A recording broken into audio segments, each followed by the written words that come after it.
Dan ada sebuah kerajaan yang dipimpin oleh seorang raja yang bijaksana. Beliau dikenal sebagai Prabu Tapak Agung. Prabu Tapak Agung mempunyai seorang istri yang dikaruniai 2 orang putri yang kini sudah dewasa dan sangat cantik jelita. Akan tetapi, sifat kedua putrinya sangatlah berbeda. Kedua putri tersebut bernama Purbalarang dan adiknya Purbasari. Hingga akhirnya, pada suatu hari, sang permaisuri Prabu merasa cemas karena usia sang Prabu sudah terlalu tua untuk memimpin kerajaan di negeri ini.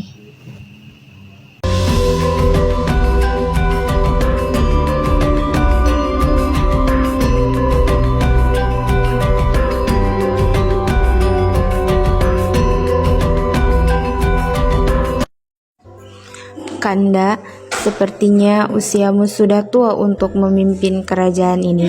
Bagaimana jika kita serahkan saja kerajaan ini kepada salah satu putri kita? Kamu benar, Dinda. Sebaiknya kita serahkan tahta ini kepada Purbasari putri sulung kita. Tapi, bagaimana dengan Purbalarang? Kita sudah merawat mereka sejak kecil, jadi kita sudah tahu sifat-sifat mereka. Dan menurutku Purbasarilah yang pantas untuk meneruskan tahtaku. Pengawal, kemarilah, panggillah kedua putriku kemari. Siap, Tuan.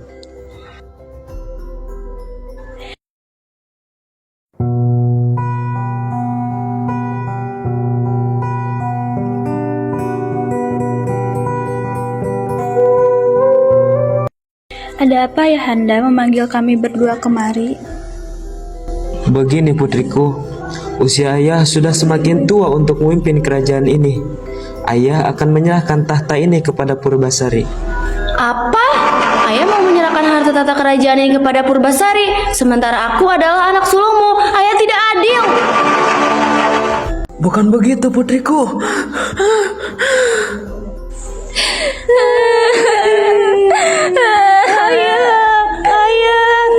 Ayah Handa, jangan pergi, bangunlah, jangan tinggalkan kami. Ayah.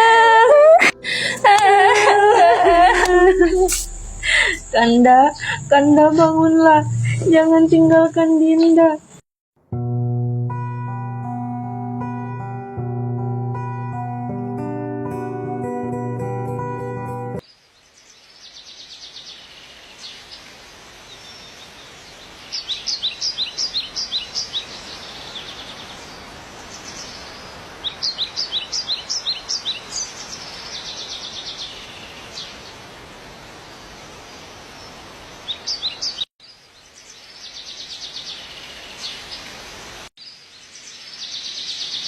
Kakak, ayo cepetan jalannya.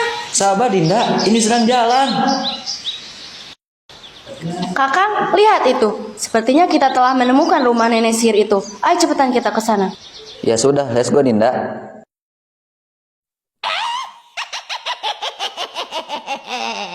Sedang apa kalian datang kemari? Dinda, ayo kita pulang saja.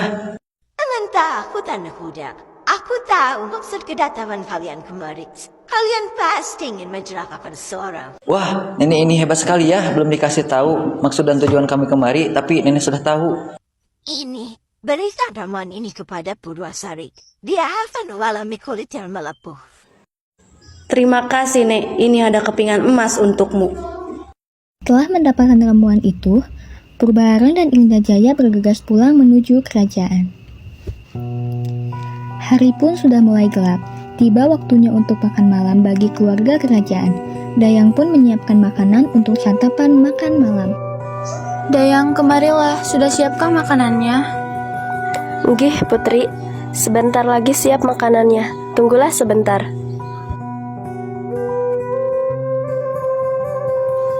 Mau kemana putriku?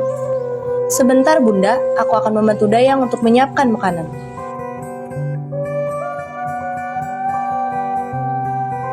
Berhenti, biar aku saja yang mengantarnya. Biar saya saja, Tuan Putri. Biarkan, pergilah kerjakan pekerjaanmu yang lain. Baik, Tuan Putri.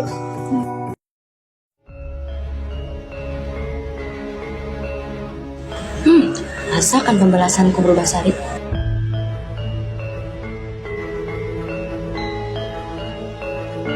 Silahkan dinikmati adikku. Terima kasih, Kak. Mereka pun menikmati hidangan makan malam. Hingga keesokan harinya, di kerajaan pun santar terdengar heboh bau amis yang menusuk hidung. Ternyata, bau amis dan busuk tersebut berasal dari kamar Purbasari. Pengawal, bau amis dan busuk apakah ini? Bau ini berasal dari kamar Purbasari, Permaisuri. Tidak mungkin, bau ini berasal dari kamar Purbasari. Purbasari adalah putri yang bersih dan wangi. Ya sudah, mari kita ke sana untuk membuktikannya.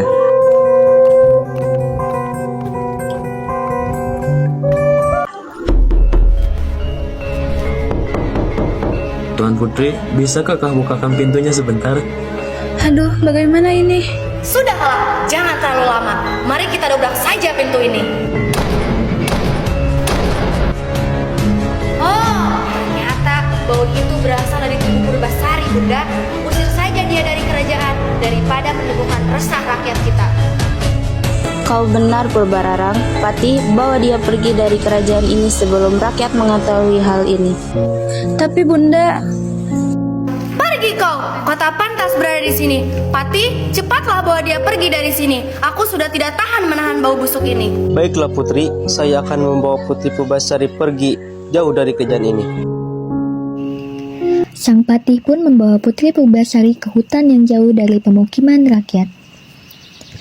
Sampailah Sang Patih dan Purbasari di hutan, Sang Patih membuat rumah dari bambu untuk tempat tinggal Purbasari.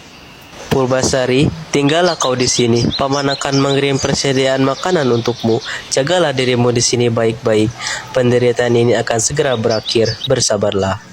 ya Paman, terima kasih atas semuanya. Pergilah, aku tahu engkau pasti tidak kuat mencium bau busuk badanku ini. Sang Patih pun pergi kembali ke istana.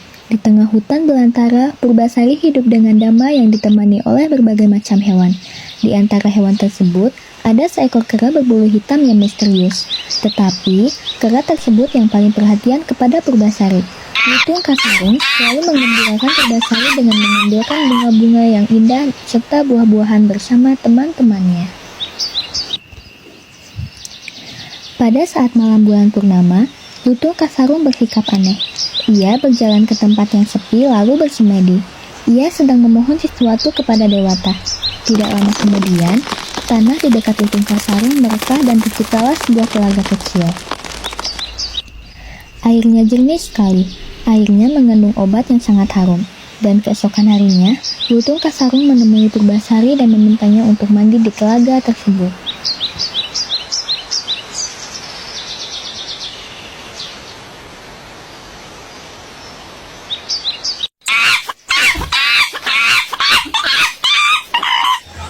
Apa manfaatnya bagiku?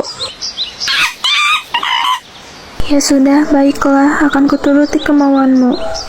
Akhirnya, Purbasari menceburkan dirinya ke telaga.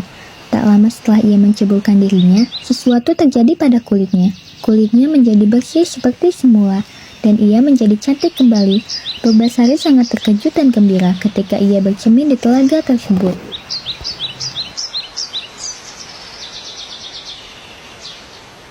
Hah, kulitku kembali seperti semula.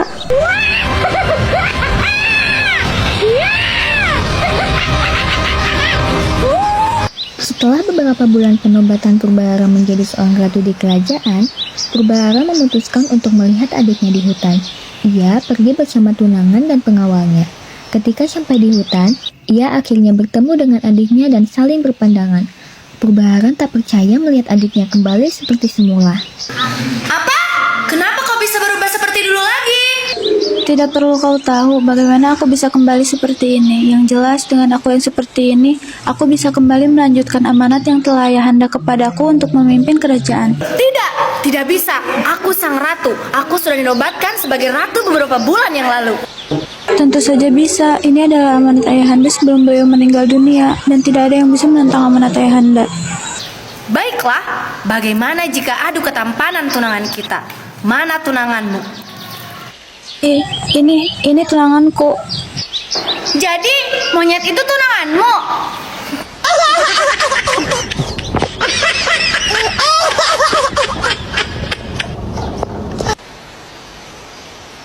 Dengan seketika, saat Purbalarang dan Indrajaya tertawa terbahak-bahak, tiba-tiba mereka terkejut melihat sosok Lutung Kasarung yang berubah menjadi pangeran tampan. Akulah wujud asli dari seekor lutung, dan aku akan segera menikahi Purbasari. Apa tidak mungkin?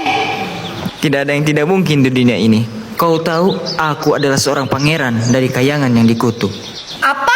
Lalu untuk apa aku memasukkan racun ke dalam makanan Purbasari jika akhirnya dia menemukan kebahagiaannya? Ini tidak adil. Tanpa disengaja, Pati datang dan mendengar semua percakapan mereka. Jadi, selama ini kaulah biang keladi semua ini, Purbalarang. Pengawal, tangkap dia dan hakimi dia di kerajaan. Baik Tuan, akan kutangkap mereka.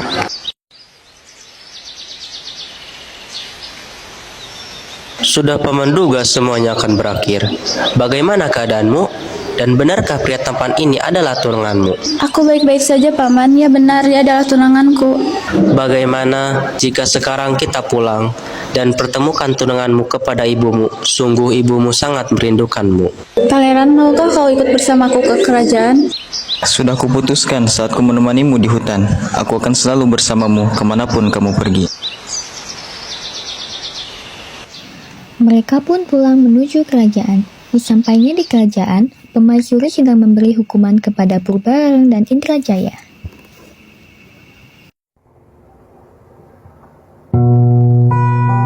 Tidak aku sangka, aku yang melahirkanmu dan membesarkanmu. Tapi mengapa kau tega berlaku seperti itu kepada adikmu? Ibu tidak pernah mendidikmu seperti itu. Maafkan kami, jangan hukum kami, Bunda. Sudah, Bunda, tidak usah dihukum. Aku telah memaafkan mereka semua. Kamu memang putriku yang baik, dan kamu memang pantas memimpin kerajaan ini dibandingkan kakakmu. Tetapi hukuman harus tetap dijalankan agar mereka jera. Apa yang dikatakan ibu memang benar. Mereka telah banyak melakukan kesalahan. Mereka pantas menerimanya. Pengawal, sekarang bawa mereka menuju penjara. Baik Pati. Tidak, ini tidak adil bagiku. Keesokan harinya, pesta pernikahan dan penobatan Purbasari menjadi seorang ratu digelar dengan meriah. Purbasari, maukah kau menikah denganku, menjalani hari-hari dengan bahagia bersamaku? Tentu, Pangeran. Aku bersedia kau bersunting. Dengan ini kalian resmi menjadi pasangan suami istri. Kalian sekarang sudah resmi menjadi sepasang raja dan ratu. Semoga kalian hidup bahagia.